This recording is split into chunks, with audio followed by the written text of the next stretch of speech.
strictly speaking, we deal with the downstream, so not much on the upstream. But there is always an effect on the downstream anytime we have price rises, the price rise of crude oil. Now, the country makes more money in revenue when the crude oil prices rise. Unfortunately, because we are an import-dependent nation, the corresponding price of refined product brought into the country also rises. And that is what we experienced sometime in October when the crude oil prices rose so much and the corresponding landing cost of refined products also rose, and marketers opted out of importing the fuel because the retail price locally is still capped at 145. Right, but despite the global trend, I mean, we've seen an upward move in oil prices over time. There are challenges in Nigeria's oil sector. Now, how are these challenges being dealt with, and how would you assess these challenges? I can say without doubt, we still have a lot of good brains in NNPC. That is the nation's oil managers, and I know they're doing their best to manage the situation.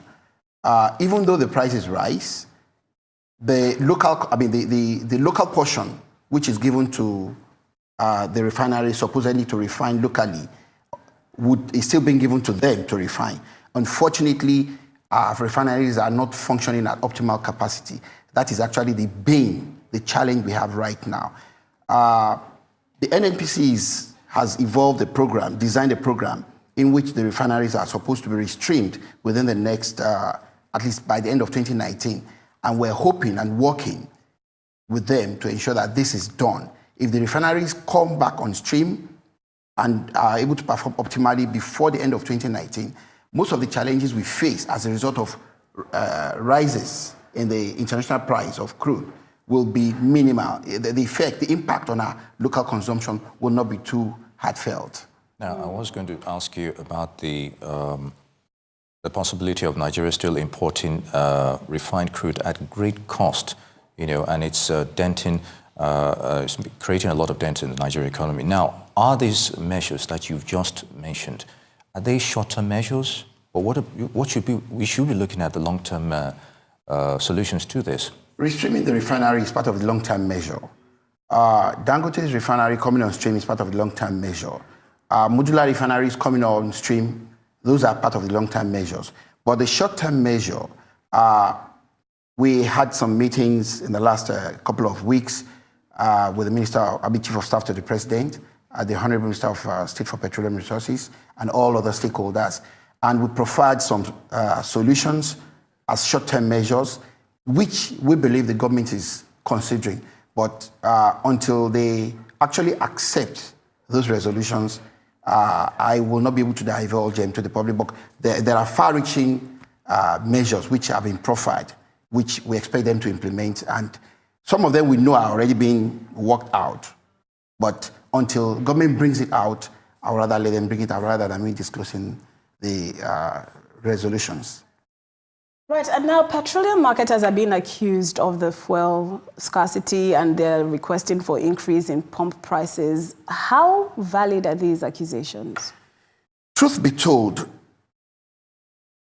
except we have full deregulation, if the refineries are not functioning at optimal capacity, we don't have a cap on crude oil prices. We don't have a cap, we cannot influence Platts. We might still be having this situation, this scenario.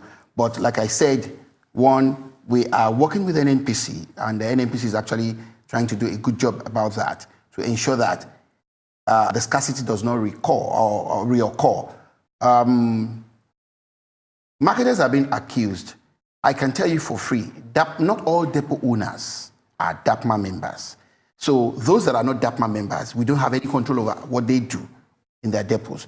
But I can tell you for free that DAPMA members are working within the confines of the law.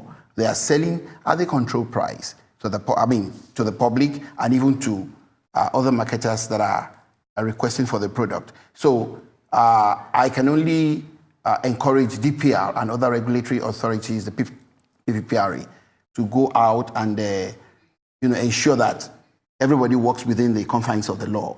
Our members are aware. I mean, that's part of the resolution that NNPC, DPR, PPPR will wield the big stick against anybody who commits any infraction. So we're aware of that, and we're ensuring and we're making sure that our members comply with government regulations as per the price. All right, briefly, I would like your thoughts on this subsidy issue going on around.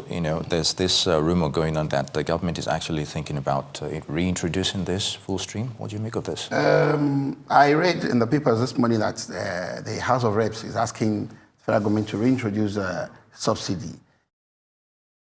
Subsidy cannot be, reintroducing subsidy cannot be on forever.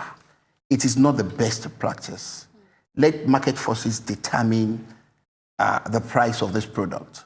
And that is why we are very much, our preference is deregulation. Right. But be that as it may, it might be part of the short-term measure because federal government wants marketers to come back and start importing. But marketers cannot import because the debt that federal government is still owing us is outstanding. That has not been paid. Until that one is paid, we cannot approach the banks that we are owing to give us more money to import. Cost of a full cargo is over 6-7 billion. No marketer has 6-7 billion kept somewhere, for operational purposes. So we have to approach the banks. And the banks we have to approach, we are already indebted to them. So if federal government first and foremost pays off marketers' debts, good. Then we can go back to the banks and tell them, look, we want to import. But at that point, when the current liberalized price modulation system came on board, federal government was supposed to be modulating Forex. In other words, if Plat is at a particular range and Forex is at a particular range, then we can import and sell at 145. The moment Plat moves up, Forex has to move down. It technically means that Forex is being subsidized. But if this one is not implemented, the next thing is for federal government to allow marketers to import, sell at 145, and then refund them the money. But first and foremost, it has to be in the budget, and there is no such provision in 2018 budget. All right, just briefly, you mentioned the non-DAPMA members. Yeah. What are your members doing to make sure they toe the line of government rules and regulations? Because if you just leave them the way they are, they might just dictate issues to everyone. For instance, on the database of Lagos State, there are 93 depots in Lagos. Only 35 are DAPMA members. And nationwide, I think NNPC, DPR have a database of over 200 depots. It's a free entry, free exit association. We can't compel them to come into the association if they don't feel any need. It's designed in such a way that we want serious businessmen and women to come and join us so that they uphold the high standards of DAPMA. Be that as it may, it's to encourage the regulatory bodies, DPR licensed the depots, PPPRA authorize them to import or bring in product. So those two bodies have to be up and doing to ensure that these depots that are not members of DAPMA operate within the law.